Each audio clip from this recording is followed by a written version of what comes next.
નમસ્કાર, તમે જોઈ રહ્યા છો યોર ન્યૂઝ ને હું છું તમારી સાથે મહેશ. ગુજરાતનું બજેટ સત્ર એટલે ગુજરાત સરકાર દ્વારા આજે 2026-27નું બજેટ જાહેર કરવામાં આવ્યું છે. એ બજેટની ચર્ચા કરવા માટે આપણી સાથે વરિષ્ઠ પત્રકાર દૈવિક ત્રિવેદી આપણી સાથે જોડાયા છે. નમસ્કાર સાહેબ. નમસ્તે. બજેટ જે રજૂ થયું છે એનું તમારા અંશે એટલે તમારા મતે તમે બજેટ વિશે શું કહેશો? આ બજેટ આમ જુઓ તો ઐતિહાસિક કહેવાય.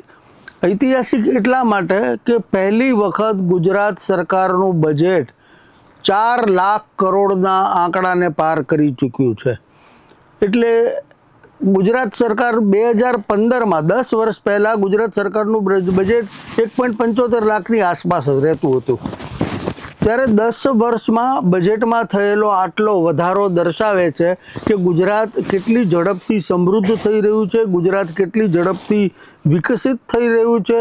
માળખાગત સુવિધાઓ સમાજના વિવિધ વર્ગો, ખેડૂતો, વેપારીઓ, ઉદ્યોગપતિઓ, યુવાઓ, મહિલાઓ, આ બધા માટે બજેટ એટલે આ બધા માટેની થતી જુદી જુદી ફાળવણી, એ લોકોના વિકાસ માટે દરેક વર્ગની જરૂરિયાતો ને સક્ષમ બનાવવા માટેની ફાળવણી, આ બધું જ જોઈએ તો બજેટનો આ આંકડો દર્શાવે છે કે ગુજરાતનું સમાજકારણ, અર્થકારણ કેટલી ઝડપથી વિકસિત થઈ રહ્યું છે. ગામડાઓ માટે પણ ચોક્કસ યોજનાઓની ફાળવણી થતી હોય, શિક્ષણ માટે નવી યોજનાઓની ફાળવણી થતી હોય, વિકાસ કાર્યો એટલે કે માળખાગત સુવિધાઓ વિકસાવવા, રોડ, રસ્તા, બાંધકામ, શહેરીકરણની જરૂરિયાતો, ગામડાઓમાં ખેતીના વિકાસ માટે, સિંચાઈની યોજનાઓ માટે, જળ વિતરણ માટે, સ્વચ્છતા માટે, પાર્કિંગ માટે, આ બધી બાબતો આ બજેટથી રિફ્લેક્ટ થતી હોય.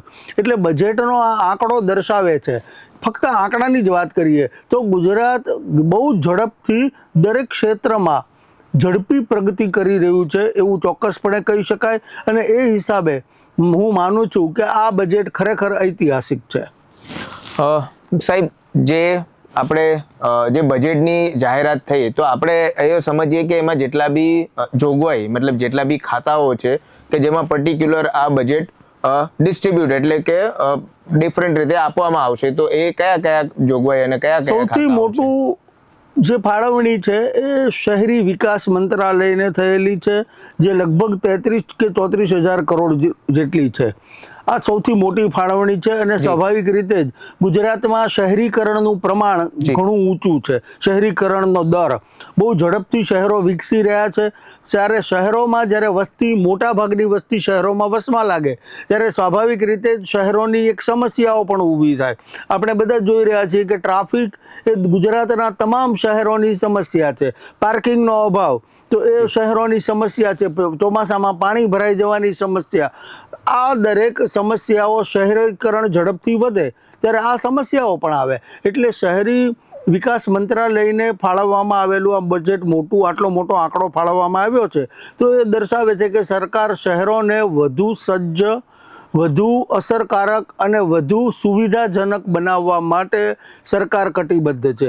એટલે આ જે ફાળવણી છે, હવે 33,000 કરોડની ફાળવણી ક્યાં ક્યાં થઈ તો એમાં એક મને સૌથી બધું ધ્યાન ખેંચતો મુદ્દો લાગ્યો કે રેલવે ક્રોસિંગ મુક્ત શહેરો.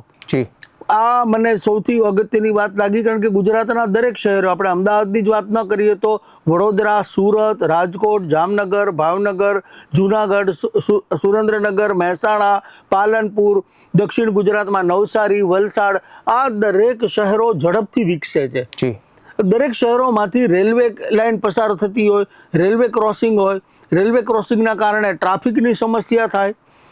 આ સૌથી મહત્વની બાબત છે. પરંતુ એના માટે ફાળવાયેલી રકમ માત્ર 350 કરોડ છે. આ મને લાગે છે કે બહુ જ અપૂરતી છે. મુદ્દો એકદમ સાચો, જરૂરી, આવશ્યક, પરંતુ એના માટે ફાળવેલી રકમ બહુ જ પાંખી અને અપર્યાપ્ત છે. છતાં એવું માની શકાય કે આવનારા દિવસોમાં એ દિશામાં ઝડપથી કામ થાય, વધુને વધુ રેલવે ક્રોસિંગની આસપાસ ફ્લાયઓવર કે અંડરપાસ બનવા લાગે તો શહેરોમાં ટ્રાફિકની સમસ્યા, યાતાયાત, વાહન વ્યવહારની ઝડપ વધે એવું મને લાગે છે. બીજો મુદ્દો ધ્યાનમાં લેવો જોઈએ એ છે કે પાણી ભરાવાની સમસ્યામાં પણ સરકારે ધ્યાન આપ્યું છે. ઈ પાર્કિંગ સ્માર્ટ પાર્કિંગની યોજના ઉપર પણ સરકારે 100 કરોડ રૂપિયા ફાળવ્યા છે. સ્માર્ટ પાર્કિંગ માટે હજુ ખરેખર શું પગલાં લેવાશે આવનારા દિવસોમાં જોવા મળશે કે વોટ એક્ઝેક્ટલી સ્માર્ટ પાર્કિંગ એટલે શું એ આપણને હવે ખબર પડશે. પરંતુ એના માટે 100 કરોડ રૂપિયાની ફાળવણી થઈ છે, જેની શરૂઆત અમદાવાદથી થશે. એટલે શહેરીકરણ માટે શહેરી વિકાસ મંત્રાલયને ફાળવાયેલું બજેટ સૌથી મહત્વનું મને લાગે છે.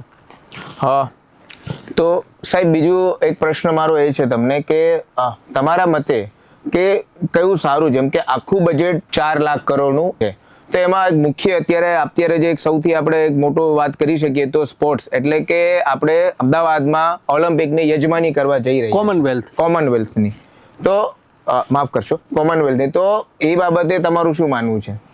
સ્પોર્ટ્સ માટેની ફાળવણી આ સરકારે જે કરી છે એ સૌથી વધુ આકર્ષક ચોક્કસ છે. અમદાવાદને ઓલિમ્પિક રેડી સિટી બનાવવાની જોગવાઈ આ બજેટમાં કરવામાં આવી છે. એ ઉપરાંત રાજ્યભરમાં જ્યાં જિલ્લા સ્તરે સ્પોર્ટ્સ કોમ્પ્લેક્સ છે એને વધુ વિકસિત કરવા માટે પણ રાજ્ય સરકારે આ નાણામંત્રીએ આ બજેટમાં ખાસ ફાળવણી કરી છે.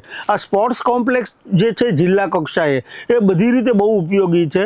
દરેક પ્રકારના દરેક વર્ગના પ્રતિભાશાળી યુવાનોને ત્યાં તાલીમ મળે, એ એમને જે અનુકૂળ હોય એ રમતોમાં એ આગળ વધે, એ રમતો રમવાની તમને સુવિધા મળે, પૂરતા પ્રમાણમાં સાધન સંપન્ન ત્યાં મળે.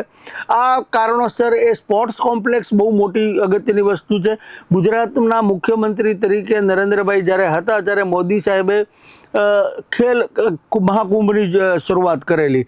એ ખેલ મહાકુંભને કારણે ગુજરાતમાં દરેક રમતમાં આપણને પ્રતિભાશાળી ખેલાડીઓ મળતા થયા છે. એ ખેલાડીઓના વિકાસમાં જિલ્લા કક્ષાએ સ્થપાયેલા સ્પોર્ટ્સ કોમ્પ્લેક્સનું બહુ મહત્ત્વ છે. એટલે કોમનવેલ્થ ગેમ્સ ગુજરાતમાં યોજાય એનાથી ઘણા બધા ઉદ્યોગોને, પ્રવાસન ઉદ્યોગને, ટુરિઝમ, આ બધાને બહુ ફાયદો થવાનો છે, હોટલ બિઝનેસને. પરંતુ ખરો ફાયદો એ થવો જોઈએ કે રાજ્યમાં સ્પોર્ટ્સને ઉત્તેજન મળવું જોઈએ, અને એ ઉત્તેજન મેળવવા માટે ચોક્કસ પ્રકારનું બેકગ્રાઉન્ડ તૈયાર કરવું પડે. સદનસીબે ગુજરાતમાં એ બેકગ્રાઉન્ડ છે. જિલ્લા કક્ષાએ સ્પોર્ટ્સ કોમ્પ્લેક્સની હાજરી, ખેલકૂદ, ખેલ મહાકુંભ જેવી સ્પર્ધાઓ, તો મને લાગે છે કે આવનારા દિવસોમાં આ જે ફાળવણીઓ થઈ છે એ આવનારા દિવસોમાં વધારે દેખાશે અને વધુને વધુ રમતોમાં ગુજરાતનું પ્રતિનિધિત્વ જોવા મળશે. અત્યારે ક્રિકેટ એક એવી રમત છે કે જે ક્રિકેટની ભારતીય ક્રિકેટ ટીમમાં પહેલા એકાદ ખેલાડી માંડ જોવા મળતા હતા, અત્યારે 3 થી 4 ગુજરાતી ખેલાડીઓ જોવા મળે છે. અને બેન્ચ સ્ટ્રેન્થની વાત કરીએ તો બીજા 5 લાઇનમાં બેઠા હોય છે. તો આ ચિત્ર આપણે આશા રાખીએ કે દરેક રમતોમાં જોવા મળે, અને એના માટે રાજ્ય સરકારે આ વખતે અદ્યતન વર્લ્ડ ક્લાસ હોકી સ્ટેડિયમ માટે 100 કરોડ રૂપિયા ફાળવ્યા છે. પણ મને લાગે છે આ રકમ અપર્યાપ્ત કહેવાય. એનું ઉદાહરણ એ કે નરેન્દ્ર મોદી ક્રિકેટ સ્ટેડિયમ જે વર્લ્ડ ક્લાસ છે, વિશ્વનું સૌથી મોટું સ્ટેડિયમ છે, અને એ 800 કરોડની એની લાગત હતી કે 800 કરોડના ખર્ચે બન્યું છે, જેમાં 1,30,000 જેટલા દર્શકો જોઈ શકે મેચ. તો વિચાર કરીએ કે માત્ર 90 કરોડ કે 100 કરોડની ફાળવણીમાં હોકી સ્ટેડિયમ વર્લ્ડ ક્લાસ બની શકે એવી શકે તો બહુ નાનું બને. આ દિશામાં વધુ જો ફાળવણી કરવામાં આવી હોત તો મને લાગે છે કે વધારે ઉપયોગી થયું હોત. પણ એકંદરે સ્પોર્ટ્સ માટે કોમનવેલ્થ ગેમ્સનું યજમાની જ્યારે અમદાવાદ કરવાનું છે ત્યારે સ્પોર્ટ્સની આ ફાળવણી પણ ચોક્કસપણે આવકાર્ય ગણાશે. તો જી દર્શક મિત્રો, જેમ કે સાહેબે એમના મહત્વના કી પોઈન્ટ જણાવ્યા કે 4 લાખ કરોડનું જે એક ઐતિહાસિક બજેટ છે, જેમાં કેટલાય બધા ખાતાઓમાં કેટલી બધી જોગવાઈઓ થવા જઈ રહી છે. જો તમને અમારો આ બજેટની ડિબેટ પસંદ આવી હોય તો કમેન્ટ બોક્સમાં તમારા કોઈ મંતવ્ય હોય તો જરૂરથી જણાવશો, અને તમને આ વિડીયો ગમ્યો હોય તો લાઈક, શેર અને સબસ્ક્રાઈબ કરવાનું ભૂલશો નહીં. નમસ્કાર.